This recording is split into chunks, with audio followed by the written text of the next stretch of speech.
अस्सलाम वालेकुम। उम्मीद है कि आप ठीक ठाक से होंगे। आज हम डिस्कस करेंगे फैक्टराइजेशन के बारे में। बी है आपके पास। अगर आप पटवारी का सिलेबस देखेंगे तो उसमें ए आपके पास रियल एंड कम्प्लेक्स नंबर्स हैं, बी आपके पास फैक्टराइजेशन है, ये है जो मैं डिस्कस करने लगा हूँ। सी आपके पास क्या है, algebraic expressions and algebraic formulas. तो ए और सी मैंने आपको डिस्कस करवाया है, पूरा डिटेल में कॉन्सेप्ट दिया है। अब इस वीडियो में मैं आपको फैक्टराइजेशन का पूरा कंसेप्ट दूंगा और आपको समझाऊंगा कि फैक्टराइजेशन होता क्या है। और जो पार्ट बी होगा, ये हमारे पास पार्ट 1 है, इसमें सिर्फ और सिर्फ हम आपको कंसेप्ट देंगे, ठीक है। अब पार्ट बी होगा, उसमें हम एमसीक्यूज हल करेंगे और आपको बताएंगे किस टाइप के क्वेश्चंस आ सकते हैं फैक्टराइजेशन से। और याद रखें कि हमारे जो नेक्स्ट वीडियोज होंगे एमसीक्यूज, वो बीपीएससी का जो बुक्स मैंशनड है उनके मुताबिक होंगे, ठीक है। तो चलें देखते हैं। फैक्टराइजेशन से पहले हम फैक्टर को देखते हैं, फैक्टर क्या होता है, ठीक है। देखें, एक एग्जांपल हम लेते हैं। 6 इज द फैक्टर ऑफ 12। इसका मतलब क्या है, अगर आप 6 का टेबल पढ़ेंगे तो 6 मतलब 12 का एक हिस्सा है। अगर आप 6 का टेबल पढ़ेंगे तो 12 आ जाता है, ठीक है। तो बिकॉज अगर आप 6 को डिवाइड करेंगे 12 आ जाएगा। 6 2 से कितना होगा, 12 होगा।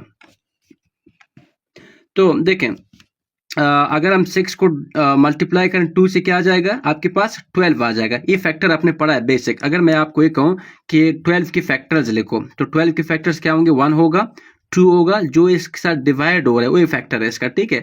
जिस तरह आपके पास 3 है, ये इसका फैक्टर है, मतलब अगर 3 का टेबल आप पढ़ोगे 12 आ जाएगा। जो अगर नहीं आएगा, इसके पाड़े में नहीं आ जाएगा, ठीक है, तो फिर इसका मतलब इसका फैक्टर नहीं है। अगर आप 4 का टेबल पढ़ो 12 आ जाएगा, मतलब 4 इसका क्या है, एक फैक्टर है। अगर आप 5 का टेबल पढ़ेंगे तो 12 नहीं आएगा। अगर आप 6 का टेबल पढ़ेंगे तो 12 आ जाएगा। अगर आप जिस का टेबल पढ़ेंगे, अगर ये आ जाएगा आपके पास, उसका फैक्टर होगा। ये हमारे पास फैक्टर हो गया सिर्फ, ठीक है। अगर मैं आपको ये कहूँ कि 6 के फैक्टर्स क्या क्या होते हैं, 1 है, अगर 2 का टेबल पढ़ेंगे 6 आ जाएगा, 2 भी इसका फैक्टर है, 3 है, 3 भी इसका फैक्टर है, 4 नहीं है। क्यों? क्योंकि अगर आप 4 का टेबल पढ़ेंगे, पाड़ा उसका पढ़ेंगे तो 6 नहीं आता, ठीक है। तो नेक्स्ट हमारे पास 6 खुद भी है, तो ये हमारे पास फैक्टर हो गया, ठीक है। अगर मैं आपको ये कहूँ कि फैक्टर मालूम करो किसके, 10 के, देखिए 1 तो हर एक का फैक्टर है, 1 हो गया। 2 का टेबल पढ़ो 10 आ जाएगा, 2 मतलब इसका फैक्टर हो गया, ठीक है। अगर आप 3 का टेबल पढ़ेंगे 10 नहीं आएगा। अगर आप 4 का टेबल पढ़ेंगे 10 नहीं आएगा, मतलब 4 10 का फैक्टर नहीं है। अगर आप 5 का टेबल पढ़ेंगे तो 10 आ जाएगा। इस फैक्टर का मतलब ये कि अगर इसके साथ पूरा डिवाइड हो रहा है, ये फैक्टर है। अब हम जाके फैक्टराइजेशन अलजबरा में देखेंगे कि फैक्टराइजेशन होता क्या है, ठीक है। देखें, एक हमारे पास होता है फैक्टराइजेशन। फैक्टराइजेशन का मतलब ये है कि अगर जो आपके पास एक्सप्रेशन है, एडिशन में है या सब्ट्रैक्शन में है, अगर आप उनको मल्टीप्लिकेशन की शक्ल में लिखेंगे, मल्टीप्लिकेशन के शक्ल में लिखेंगे, हम उसको क्या कहेंगे, हम उसको कहेंगे फैक्टराइजेशन, ठीक है। आगे जाके आपको पूरा कंप्लीट कंसेप्ट दूंगा। देखें, डेफिनेशन आपने देखना है। part of an expression, part of an expression, part of an expression that multiplies with another to give original expression। अब देखें, एग्जांपल मैं आपको दूंगा, एग्जांपल से आपको पूरा समझा दूंगा। x स्क्वायर माइनस 9 है। अब आपने इसका फैक्टराइजेशन करना है। देखें, ये ज़रब की शक्ल में नहीं लिखा है, ठीक है, ये ज़रब की शक्ल में नहीं ना, एक्स स्क्वायर माइनस 9 है। अब आप जब इसको ज़रब की शक्ल में लिखेंगे, ठीक है, ज़रब की शक्ल में लिखेंगे, मतलब ये कि आपने इसका फैक्टराइजेशन कर दिया, ठीक है। अब जब आप इसको ज़रब की शक्ल में लिखोगे, मल्टीप्लाई करो, वापस वही आ जाए। फॉर एग्जाम्पल, अब मैं ये इसका फैक्टराइजेशन करने लगा हूँ। एक्स प्लस 3 होगा, एक्स माइनस 3। अब इसका फैक्टराइजेशन किसके बराबर, देखिए मैंने क्या किया, इसके टुकड़े बनाए, ज़रब की शक्ल में लिख लिया, x प्लस 3 x माइनस 3, ठीक है। अब फैक्टराइजेशन के कुछ रूल्स रेगुलेशंस होते हैं, किस टाइप के क्वेश्चंस को फैक्टराइज करना है, वो जाके मैं आपको आगे समझा दूंगा दूसरे वीडियो में। आप देखें, हमने फैक्टराइजेशन कर दिया, एक्स स्क्वायर माइनस 9 बराबर किसके हो गए, x प्लस 3 x माइनस 3। अब अगर आप इन दोनों को मल्टीप्लाई करेंगे, आपका ओरिजिनल वैल्यू आना चाहिए, ठीक है। अब यहाँ पर देखें, अगर मैं इसको मल्टीप्लाई करूं तो x को x से मल्टीप्लाई करो, x का स्क्वायर आ जाएगा, ठीक है। x को माइनस 3 से मल्टीप्लाई करो, माइनस 3x आ जाएगा। और अब 3 को x से मल्टीप्लाई करो, +3x आ जाएगा और इसको मैं मल्टीप्लाई करूँ तो माइनस आपके पास 9 आ जाएगा। अब यहाँ पर देखें x -3 x + 3, यहाँ पर देखो -3x + 3x, ठीक हो गया। अब ये दोनों कट जाएंगे, x का स्क्वायर -9 आपके पास आ गया। देखें ये वापस किसके बराबर हो गया, x² - 9। अब हमने इसका फैक्टराइजेशन किया, x + 3 x -3। फैक्टराइजेशन का मतलब क्या है, ज़रब की शक्ल में लिखना, ठीक हो गया। अब यहाँ पे हमने ज़रब की शक्ल में लिखा है तो हमने इसका फैक्टराइजेशन कर दिया।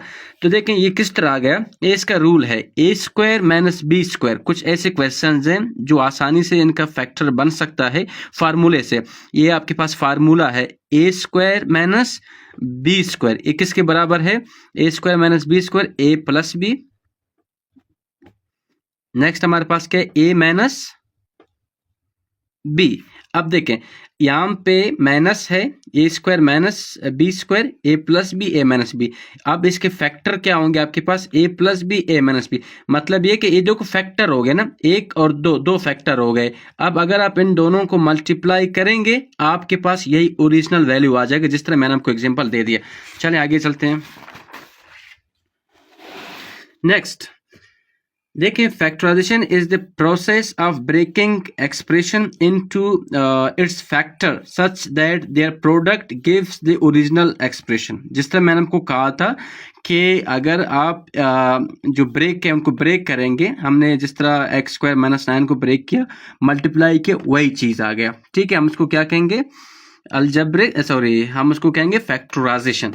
यहाँ पे देखो सिंपल एग्जांपल से मैं आपको समझाने लगा हूँ, a² - b²। ये वही क्वेश्चन है, देखें a² - b², a + b, a - b। अब हमने a² - b² का फैक्टराइजेशन किया। बहुत से क्वेश्चंस हैं जो कि इस फार्मूले से, इसको हम कहते हैं डिफरेंस फार्मूला, डिफरेंस फार्मूले से ही आप उनकी फैक्टराइजेशन कर सकते हैं, ठीक है।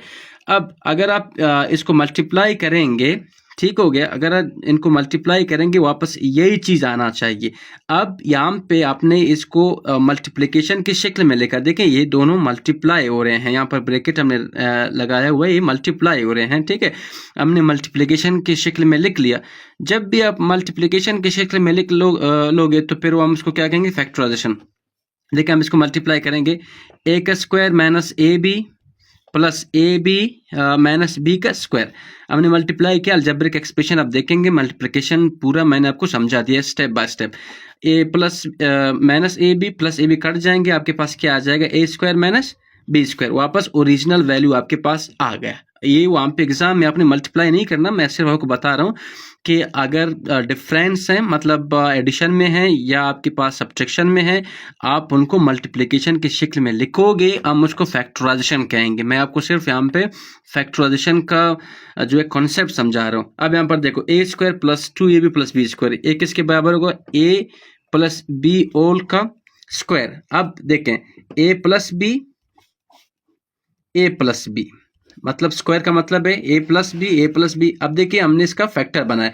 अगर अभी हम जाके इसको मल्टीप्लाई करेंगे, वाकई ये चीज़ आ जाता है या नहीं, हमने इसका फैक्टर बनाया ना, ज़रब की शक्ल में लिख लिया।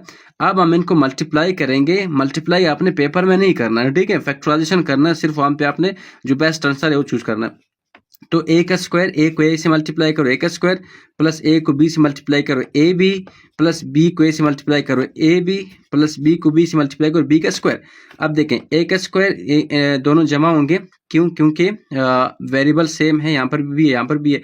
2ab प्लस b का स्क्वायर, देखें वही चीज़ आपके पास आ गया, ठीक है। अब एग्जांपल्स आपने देखना है, ये वही है, देखें a + b, a - b। अब देखें इस तरह के क्वेश्चंस पेपर में आपको मिलेंगे, x² + 5x + 6। अब देखिए हमारे पास एक क्वाड्रेटिक एक्सप्रेशन है। क्वाड्रेटिक का मतलब क्या होता है, जिसमें वेरिएबल का हाईएस्ट पावर x² हो, उसको हम क्वाड्रेटिक, एक सेपरेट वीडियो बनाऊंगा, क्वाड्रेटिक भी हमारे पास है, ठीक है। पटवारी के सिलेबस में पूरा कंसेप्ट आपको दूंगा क्वाड्रेटिक इक्वेशन के बारे में, ठीक है। x² + 5x, x के बाद आपके पास x² के बाद x आ जाता है, फिर ये हमारे पास एक क्वाड्रेटिक एक्सप्रेशन है। इनको कैसे फैक्टराइज करना, ये जाके मैं आपको दूसरे वीडियो में समझा देता हूँ, ठीक है। अब देखिए x + 2 एक्स प्लस 3। अगर आप इसको मल्टीप्लाई करेंगे तो ओरिजिनल ए आ जाएगा। यहाँ पर जमा या प्लस की शक्ल में लिखा है, हमने इसको ज़रब की शक्ल में लिख लिया, मतलब हमने इसका फैक्टर बना दिया, हमने इनके क्या बनाए, फैक्टर बना दिए। ठीक हो गया। अब यहाँ पर देखो, एक आपके पास है वेरी इंपॉर्टेंट, अगर हम 36 का, एक आपके पास क्या है, 36 का बनाएंगे, हम पे कोई एक्स वगैरह नहीं है, हम इसको प्राइम फैक्टराइजेशन कहेंगे। ठीक है, ये किस तरह होंगे प्राइम फैक्टराइजेशन, 36 लिखेंगे हम पे, सबसे पहले 2 पे ले जाएं इसको, ये आपके पास क्या आ जाएगा 18। ठीक है, क्योंकि अगर 18 का टेबल आप पढ़ेंगे 2 टाइम्स तो 36 आएगा, वापस 2 पे ले जाओ। ठीक है, अब 3 आपके पास आएगा 3 1। अब देखें हमने क्या किया, इसको मल्टीप्लिकेशन की शक्ल में लिख लिया, 2 का स्क्वायर 3 का स्क्वायर। अब अगर आप इसको मल्टीप्लाई करें वही आपके पास ओरिजिनल चीज़ है, इसको हम बोलते हैं प्राइम फैक्टराइजेशन। चलें देखें यहाँ पे पार्ट 2 हमारे पास क्या होगा, which type of questions can BPSC ask. अब पार्ट 2 हम डिस्कस करेंगे कि फैक्टराइजेशन से किस टाइप के क्वेश्चंस पूछे जा सकते हैं, ये इंपॉर्टेंट है, पहले आपको पता होनी चाहिए किस टाइप के क्वेश्चंस पूछे जा सकते हैं। सोल्यूशन ऑफ मेंशन, मतलब बाकी हम जो बुक है, ठीक है, मेंशन बुक है, फैक्टराइजेशन के जितने भी क्वेश्चन हैं वो एमसीक्यूज के शक्ल में हम आपको समझा देंगे, फिर हम एमसीक्यू सीरीज भी इनका करेंगे। So thank you so much.